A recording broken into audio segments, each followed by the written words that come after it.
Oui, ah oui, bah oui, Daniel Berlioux, un complice plus que ça. Plus que ça, c'est mon papa du théâtre. C'est la première rencontre professionnelle que j'ai faite en arrivant à Paris. Je connaissais personne, et à part un photographe qui m'avait fait des photos pour mon book, enfin voilà, et via ce photographe, je rencontre Daniel Berlioux, et à qui je fais lire cette pièce, et qui me dit « Je revois les fantômes du Splendide ». Je lui dis bah, « Ça tombe bien, c'est ce que je voulais faire ». Et il a accepté de faire la mise en scène de ce spectacle. Et ça fait plus de 15 ans qu'on se côtoie, qu'on s'apprécie, que j'admire son travail et qui m'a énormément appris. Voilà.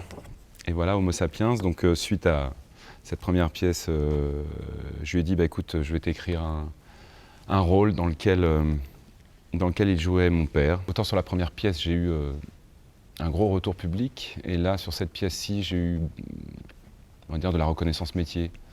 Le métier est venu et j'ai eu de très beaux compliments. Ça a fini d'asseoir une forme de confiance en moi dans ce que je pouvais faire, et ce qui m'a poussé à tenir, à continuer. Et oui, la pub, alors ça oui, j'en ai fait une trentaine. Et puis comme on met des étiquettes en France très facilement, bah, j'étais catalogué acteur de pub, puis maintenant je suis acteur de télé, donc je suis catalogué acteur de télé, et puis chaque milieu est un petit cercle dans lequel c'est pas facile de rentrer, mais c'est pas facile de sortir non plus. Moi j'aimerais être un peu plus transverse que ça. Sur la pub j'ai fait de magnifiques rencontres, comme Guillaume Gallienne par exemple, voilà, aujourd'hui il y a de très grands comédiens, très bons réalisateurs qui vont vers ça. Et la pub ça paye moins qu'avant, mais ça paye toujours, donc ça m'a permis pendant 10 ans d'aller faire du théâtre pas payé ou mal payé pour exercer ma passion, quoi. Voilà. Ben voilà, Gallienne, on en parlait. Une belle rencontre, ouais, en effet, ouais. Je le rencontre sur un casting, et puis ouais, c'est une très belle rencontre, puisqu'il m'a... Et Nathalie Chéron qui faisait le casting, lui, il était à la réalisation. De là, j'ai changé d'agent, de là, il s'est passé beaucoup de choses. Il m'a fait tourner dans son film Les Garçons et Guillaume à table, qui a eu 2 prix à Cannes. Alors, bon, le truc, c'est que j'ai été coupé au montage, parce que c'était un tout petit rôle, il m'avait mis au chausse-pied, et puis le passage dans lequel je jouais a été coupé, tout simplement. Mais je crois que ce n'est que le début d'une belle aventure, et qu'il y aura de belles choses avec Guillaume. Et puis c'est un acteur magnifique, juste extraordinaire. Travailler avec lui, c'est une précision. En plus, c'est un entertainment guy, il n'arrête pas. Il connaît 7 langues, il met le feu sur les plateaux, et tout en étant extrêmement précis dans la direction. Enfin voilà, moi j'admire. Chapeau. Alors ça, je vois pas bien. Ah, si j'étais une femme. Si j'étais une femme, waouh. La femme, ça c'est un sujet balèze. J'ai beaucoup de mal à écrire pour les femmes. La femme, c'est compliqué, c'est ce qui est de plus important, de plus dangereux aussi. Si j'étais une femme, je crois que j'en suis incapable. Mais peut-être sauf au théâtre, ouais, j'adore ça, dès qu'il faut se travestir, dès qu'il faut... ou aller efféminer tout ça aussi, c'est quand même assez... C'est ça qui est sympa, c'est d'aller s'amuser sur des choses. Donc oui, j'adore Almodovar par exemple, ça c'est un type qui sait écrire pour les femmes. Alors, un inspirateur, c'est Stanislavski. Oui, j'adore sa méthode.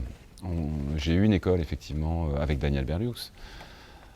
Pendant 12 ans, on avait notre pédagogie propre, mais qui était très en accord avec ce qu'a pu faire Stanislavski, mis à part sur la mémoire sensorielle, où là on était carrément contre.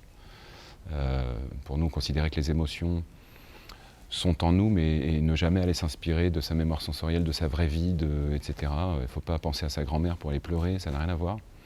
La situation suffit, la croyance suffit. Si je crois à mon partenaire, si je crois à l'histoire, les émotions vont venir, tout simplement. Si la machine est décrassée, tout va bien. De même que l'exemple que je donnais à mes élèves, c'était quand vous êtes devant un bon film, un très bon film, vous êtes un acteur, sans texte, mais vous êtes acteur. Parce que vous savez pourtant que c'est DiCaprio, que c'est Kate Winslet, on le sait encore, on n'est pas complètement, on sait encore comment on s'appelle, on sait même que le bateau va couler. Mais on ne peut pas s'empêcher d'être dedans, de rire, de pleurer. Et là, si je vous souffle du texte à ce moment-là, ça va sonner à la perfection. Ah, hein. Dans 3 ans.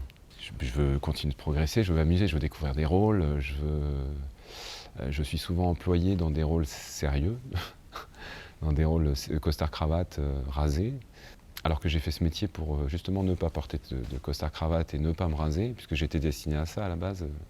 Et il se trouve que pour l'instant, je ne fais que des rôles plutôt cortiqués, plutôt rasés et en costard, alors que j'aimerais bien aller vers du flic en cuir et pas rasé.